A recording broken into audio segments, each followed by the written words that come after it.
Shabbat Shalom, meus amados. A palavra do Eterno nos diz Zahor Etium HaShabbat Lekadishu. Lembra-te do dia de Shabbat para o santificar. Queridos amados, nesta tarde de Shabbat, onde estamos examinando a Parashá Shemini, que quer dizer o oitavo, nós hoje vamos examinar no livro de Vaikra, Levítico, capítulo 9, vamos ler alguns versículos do capítulo 9. Amém? A partir do verso 1. Diz assim a palavra de Adonai. E aconteceu ao dia oitavo que Moisés chamou a Arão e seus filhos e os anciãos de Israel. E disse a Arão: toma um bezerro para expiação do pecado e um carneiro para o holocausto, sem defeito, e traze-os perante o Eterno. Depois falarás aos filhos de Israel, dizendo: tomai um bode para expiação do pecado e um bezerro, e um cordeiro de 1 ano sem defeito para o holocausto. Também um boi e um carneiro por sacrifício pacífico, para sacrificar perante o Eterno, e oferta de alimentos amassada com azeite, porquanto hoje o Eterno vos aparecerá. Então trouxeram o que ordenara Moisés diante da tenda da congregação, e chegou-se toda a congregação e se pôs perante o Eterno. E disse Moisés: esta é a coisa que o Eterno ordenou que fizesseis, e a glória do Eterno vos aparecerá. A partir daí, meus irmãos, Arão, ele vai realizar uma série de serviços para a inauguração do tabernáculo, para a inauguração do Mishkan, que é o tabernáculo. Amém? Então, nos versículos seguintes, Arão vai fazendo, junto com seus filhos, amém, todo um serviço para a inauguração do tabernáculo. Louvado seja o nome do Eterno. Amém? Então, queridos, e agora nós vamos ali lá para o final desse capítulo 9. Amém? Amém? Depois de todo o serviço feito, amém, que durante todos os versículos, em relação aos sacrifícios, aos holocaustos, oferta pacífica, expiação do pecado, amém, tudo isso que foi feito durante esse capítulo 9, para a inauguração do tabernáculo, lá Moisés falou na frente: vocês vão fazer isso e o Eterno vos aparecerá. Então, agora vamos ao capítulo 9, verso 22.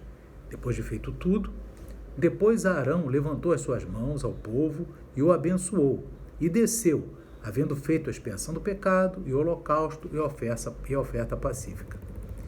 Agora no verso 23, irmãos, você observa que ele fez isso, mas o Eterno não apareceu. Amém? Entre o verso 22 e 23, porque Moisés tinha falado que o povo e o próprio Arão e os Kohanim, que eram seus filhos, iriam fazer todo aquele serviço de inauguração e o Eterno apareceria. Só que o Eterno não apareceu. Aí entra o verso 23. Então entraram Moisés e Arão na tenda da congregação. Então eles foram lá dentro. Veja bem, Moisés precisou entrar junto com Arão na tenda da congregação. Aí sim, depois saíram e abençoaram o povo, e a glória do Eterno apareceu a todo o povo. Então, houve alguma coisa. Houve a bênção de Arão, mas o Eterno não apareceu. Depois Moisés e Arão tiveram que entrar na tenda da congregação, amém? E para que, após isso, saíssem da tenda, abençoassem o povo, e aí o Eterno apareceu, amém? A glória do Eterno se manifestou. Amém? E aí então o fogo saiu de diante do Eterno, consumiu o holocausto, a gordura sobre o altar, o que vendo todo o povo jubilaram e caíram sobre as suas faces. Então, queridos, agora veja bem, qual é a questão?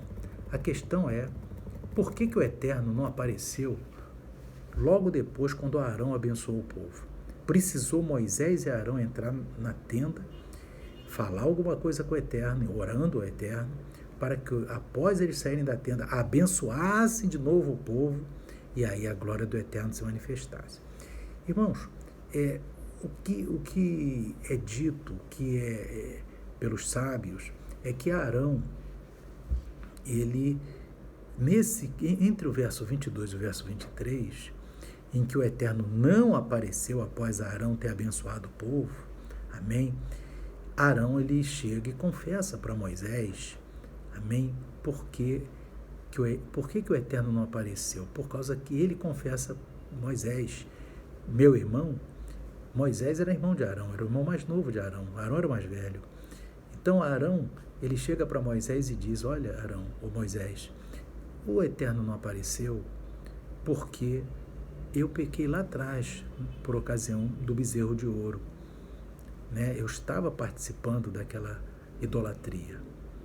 E ali, irmãos, Moisés e Arão entraram na tenda da congregação para que o Eterno tivesse misericórdia e operasse, surgisse diante do povo com a sua glória. Amém? A sua glória surgisse diante do povo e ele, então, operasse, que aceitou todo aquele serviço. Então, o que acontece aqui, irmão? A pergunta é, e isso é muito importante, depois que eles foram na tenda e voltaram, e aí abençoaram o povo, amém?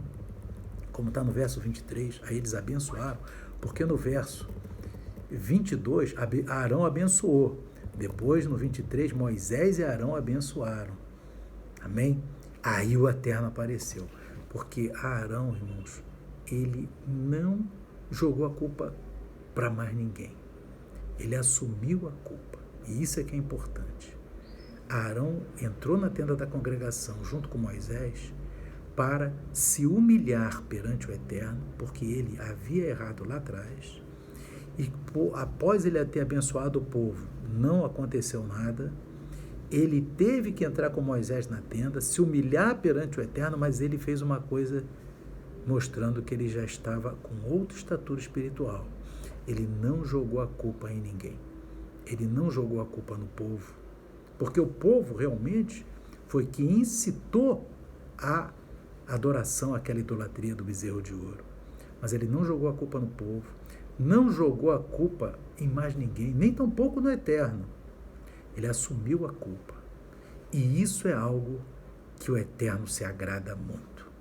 Quando ele entra na tenda da congregação com Moisés e assume seus erros, e assume o seu pecado, e ali sim, irmãos, apesar dele já ter feito a oferta da expiação do pecado, amém? Que nós vimos aqui no verso 22, ele já havia feito a expiação do pecado.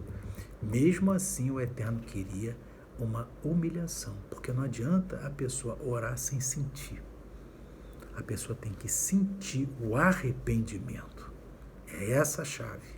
Arão estava arrependido dos seus erros e a grande estatura de Arão foi não jogar a culpa em ninguém. Aleluia! Ele assumiu a sua responsabilidade. E isso é a característica dos grandes homens e mulheres de Deus. Nunca jogar a culpa em ninguém e assumir suas responsabilidades. Essa é a atitude que o Eterno espera dos seus servos. Amém? Por isso que Yeshua HaMashiach, meus irmãos, ele fala aqui em Mateus 7, não julgueis para que não sejais julgados. Você pode pregar a palavra. Você pode pregar a palavra. Isso você tem que pregar. A santificação. Agora, quem vai julgar se a pessoa está obedecendo ou não, vai ser naquele dia que ela vai para o inferno ou vai ser arrebatada. Amém? Quem julga é o Eterno. Aqui você sabe, você pode aconselhar. Olha só, irmão, esse procedimento não é de Deus. Isso você pode aconselhar. Você está falando com ele. Agora, quando você fala com outro, aí você está fazendo fofoca. Isso é que Deus não quer. Amém? Romanos capítulo 2. Irmão, você veja a característica de Arão. Arão podia chegar para Moisés, mas isso aí é culpa do povo. Não. Ele assumiu a culpa, entrou na tenda da congregação e recebeu a vitória. Amém? Essa é a atitude do servo, do varão e da varoa de Deus. Amém? Olha o que diz em Romanos o apóstolo Paulo, capítulo 2. Ele diz assim: portanto, és inexcusável, quer dizer, és indesculpável quando julgas, ó homem, quem quer que sejas, porque te condenas a ti mesmo naquilo em que julgas a outro, pois tu que julgas fazes o mesmo. Maioria das vezes, irmão, alguém quando acusa outro irmão, ele está fazendo a mesma coisa que o outro. 99% das vezes. Amém? Sempre que você vê que tem alguém que está falando mal do outro, faz a mesma coisa. Amém? Pratica a mesma coisa. Porque a atitude do servo de Deus não é falar mal do outro, é chegar para a pessoa que está cometendo erro e tentar aconselhá-lo com sabedoria, com mansidão, e aí sim, você não está falando mal do outro, você está falando com a própria pessoa.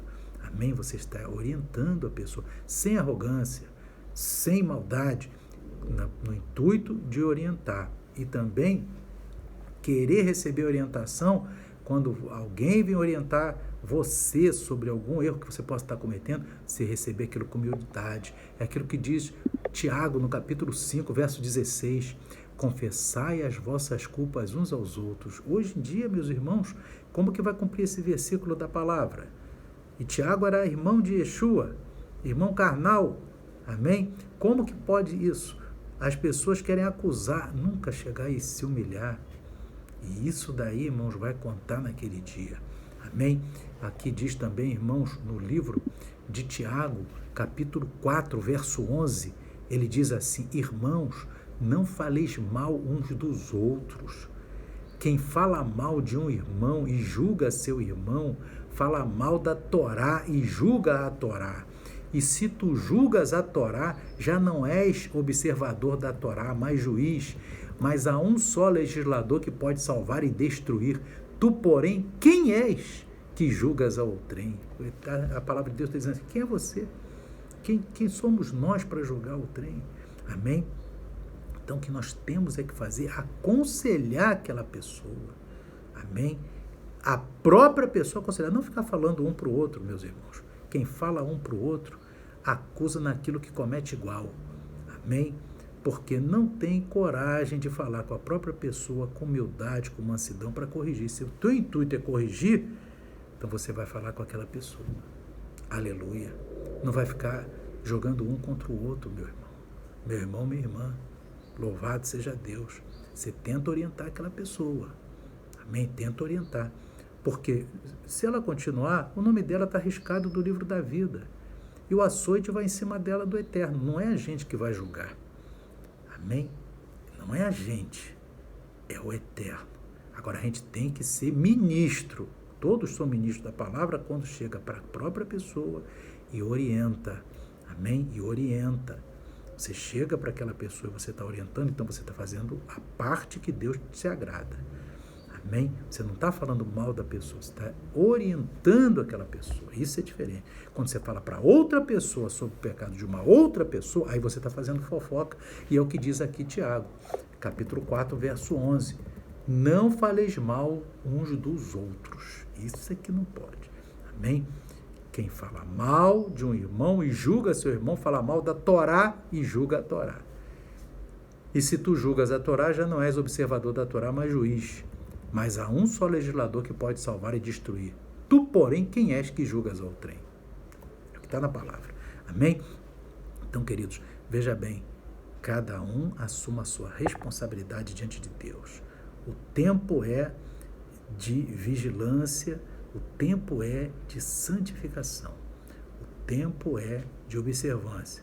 Se lá aquele irmãozinho, aquela irmãzinha está caído, você chegou, falou com ele, falou com ela, ele não atendeu, o destino dele já está, rapidinho vai chegar nele. Por quê, irmãos? Porque o tempo é chegado. Deus vai decidir sobre quem vai fazer parte da noiva do Cordeiro e quem não vai já agora, irmãos. Se aquela pessoa está no caminho do erro, é porque vai continuar no caminho do erro, porque ela não quer se arrepender. Você chegou, falou para ela, você orientou ela com mansidão, com sabedoria, mas você falou com a própria pessoa. É isso que é importante. Você não pode falar com outra pessoa e aquela pessoa ficar sem saber o que está acontecendo. Você tem que falar com a pessoa, você quer ajudar a pessoa. Amém? Então, queridos, que o Espírito Santo faça com que nós assumamos as nossas responsabilidades. É isso que o Eterno quer. E não ficar jogando culpa nos outros, quando a própria pessoa que acusa o outro faz a mesma coisa. Amém? Como está aqui em Romanos capítulo 2. Amém? Portanto, és indesculpável quando julgas, ó homem, quem quer que sejas, porque te condenas a ti mesmo naquilo em que julgas a outro. Pois tu que julgas, fazes o mesmo. Amém? Então, meus irmãos, essa é a palavra, isso está na Bíblia, porque a maioria, 99%, irmão, da pessoa que está falando mal de outra pessoa faz a mesma coisa. Amém? Você pode ter certeza disso. Se tem alguém falando mal do outro para você, você está vendo que já não está de acordo com a palavra de Deus, faz o mesmo. Você tem que fazer o seguinte, falar para a própria pessoa. Orientar. Amém? Essa é a função do servo e da serva de Deus. Amém? E não ficar fazendo fofoca. Que o Espírito Santo continue falando ao coração dos irmãos. Lembra do exemplo de Arão. E depois o Eterno apareceu com a sua glória. Amém? Que o Espírito Santo continue falando ao teu coração. Shalom, Shabbat Shalom. Amém e amém.